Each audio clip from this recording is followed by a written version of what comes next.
Hello friends, I am a Ukrainian who does not leave the territory of his country. I would like to tell you what is happening at the front with the help of maps and information transmitted by the Ukrainian armed forces. Please support my work by liking me and believe in Ukraine's victory.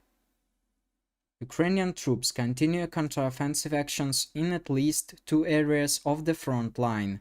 The General Staff of Ukraine reported that Ukrainian troops were conducting offensive actions in the Berdiansk, western part of Donetsk and eastern Zaporizhzhia regions, and Melitopol, western part of Zaporizhzhia region directions.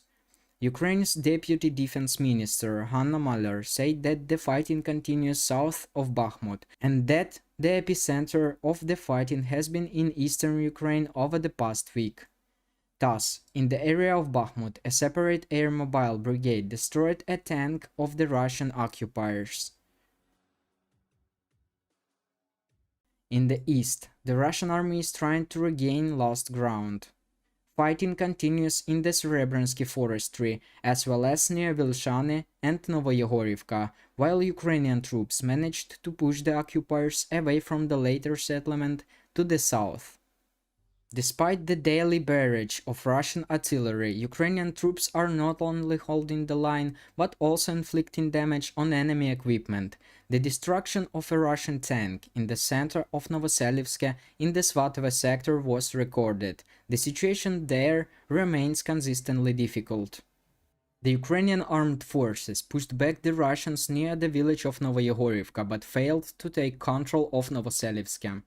The Ukrainian armed forces managed not only to stop the enemy's offensive but also to push through the defense in the forest plantations and almost reach the natural barrier of the Jerebets River.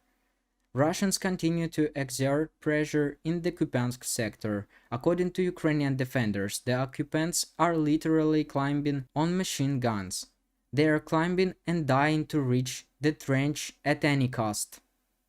Russia has brought fresh forces and a large number of assault units to the area, attacking through fields and forest belts, facilitated by 2-meter-high grass. In general, in the east, the Russian army is trying to regain lost ground to surround Avdiivka, but they are unable to enter it, so they cannot advance. In addition, the enemy is trying to take control of Mariinka, but it is not succeeding either. The situation in the south of Ukraine remained difficult last week, and the key task for the Ukrainian military is to weaken the enemy, said Deputy Defense Minister Hanna Maliar. According to her, the enemy mines positions even in 3 layers and mines not only positions, but all possible directions of movement. Fighting continues near Robotyne and Verbova in Zaporizhzhia region. Fighters of the 47th Brigade shot down a Russian Ka-52 helicopter near Robotyne, said Alexander Tarnovsky, commander of the Tavria troop group. The enemy used chemical weapons in the Tokmak sector near Novodanilivka. However, our troops and civilians were not harmed. Near Staromayorsky, Ukrainian defenders forced the river and now the fighting for Urozhaine has begun. Overall, the situation on the front lines is difficult. Ukraine's need to help from its Western partners and allies. Such assistance is coming, but decisions on its provision are not made as quickly as we would like. Delays in decision-making help the occupiers to strengthen their defenses, which are now difficult to overcome by Ukrainian defenses.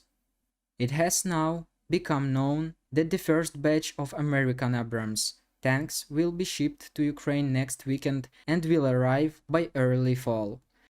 According to Army Acquisition Officer Doug Bush, he clarified that the tanks will be shipped with spare parts, fuel equipment and a repair base.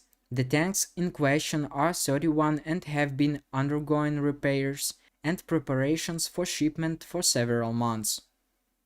In this video, you can see how Ukrainian defenders successfully raided the occupied bank of the Dnipro River, destroyed the invaders' command post, and returned to their positions.